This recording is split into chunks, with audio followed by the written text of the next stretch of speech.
ഈ വർഷമായിരുന്നു ഏറെ നാൾ നീണ്ട അഭ്യൂഹങ്ങൾ അവസാനിപ്പിച്ച് വിവാഹമോചനത്തെക്കുറിച്ച് നടൻ ജിഷിൻ മോഹൻ മനസ്സ് തുറന്നു പറഞ്ഞത്. എന്നാൽ ഒരിക്കൽ പോലും എന്തുകൊണ്ട് വരദയുമായുള്ള ബന്ധം അവസാനിപ്പിച്ചെന്ന് ജിഷിൻ പറഞ്ഞില്ല.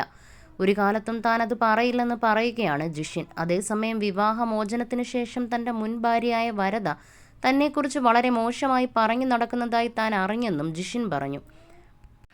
ഡിവോഴ്സിനെക്കുറിച്ച് പൊതു ഇടത്തിൽ ഞാൻ ഇതുവരെ സംസാരിച്ചിട്ടില്ല. എന്നാൽ എന്നെക്കുറിച്ച് വളരെ മോശമായി പറഞ്ഞു നടക്കുന്നതായി ഞാൻ അറിഞ്ഞിട്ടുണ്ട്. മ്യൂച്വൽ ഡിവോഴ്സ് ആയിരുന്നു. അവളാണ് ഡിവോഴ്സ് കൊടുത്തത്. വെറും 10 ദിവസം കൊണ്ടാണ് ഡിവോഴ്സ് നടന്നത്. പെണ്ണുങ്ങളെ സംബന്ധിച്ച് ഒരാളെ മറക്കാനും തള്ളിപ്പറയാനും സെക്കൻഡുകൾ മതി. എന്നാൽ ആണുങ്ങളെ സംബന്ധിച്ചിടത്തോളം അതല്ല സ്ഥിതി.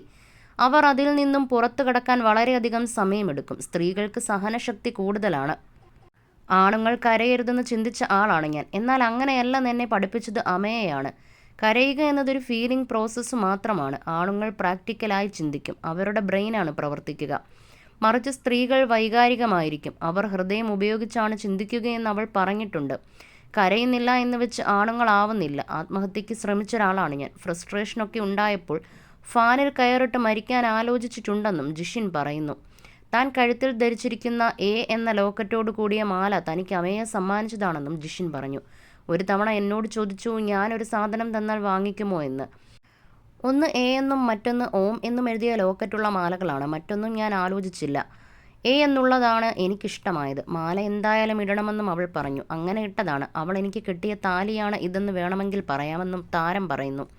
ഡിവോഴ്സ് കഴിഞ്ഞതിന് ശേഷം ഞാൻ എൻ്റെ മകനെ ഒരു തവണ മാത്രമാണ് കണ്ടിട്ടുള്ളത്. പിന്നെ കണ്ടിട്ടില്ല. ഞാനും അവനെ വളരെ സിങ്കായിരുന്നു. ഷൂട്ട് കഴിഞ്ഞ് വന്നാൽ മകനൊപ്പം തന്നെയായിരുന്നു. അവനൊപ്പം ഏറെ നേരം കളിക്കുകയൊക്കെ ചെയ്യുമായിരുന്നു. ഡിവോഴ്സ് അവനെ ബാധിക്കും. പക്ഷേ ഇടയ്ക്കൊക്കെ കാണുമ്പോൾ അവനെ വീണ്ടും പഴയതൊക്കെ ഓർമ്മിപ്പിക്കേണ്ടതെന്ന് കരുതും. അതുകൊണ്ടാണ് കാണാൻ പോകാതിരിക്കുന്നത്. കുറച്ചുനാൾ കാണാതിരിക്കുമ്പോൾ അവൻ അവൻ്റെ ചിന്തകളുമായി പോകും.